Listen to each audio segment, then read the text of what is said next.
জীবনের শেষ বয়সে এসে মনে হবে এক হাত জমির জন্য প্রতিবেশীর সঙ্গে ঝগড়া করাটা ভুল ছিল।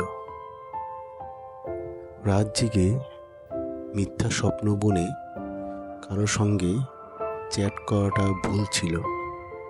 কাউকে কষ্ট দিয়ে কঠিন কথাগুলো বলাটা ভুল ছিল। দুর্বল কাউকে ভয় দেখিয়ে নিজের ক্ষমতা জাহির করাটা ভুল ছিল।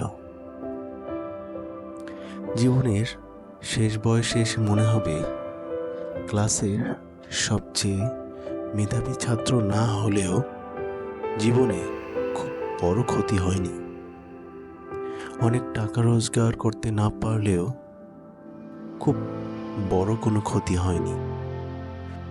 জীবনের শেষ সময়ে এসে মনে হবে কষ্ট ছাড়া একটু স্বাভাবিক মৃত্যুই হবে, এটাই শেষ চাওয়া ছিল। জীবনে শেষ বয়সে এসে মনে হবে মানুষের দোয়াটাই ছিল সবচেয়ে মূল্যবান সম্পদ, যেটা আমি অর্জন করতে পারিনি। মানুষের মনে কষ্ট দেওয়াটাই ছিল সবচেয়ে বড় ভুল।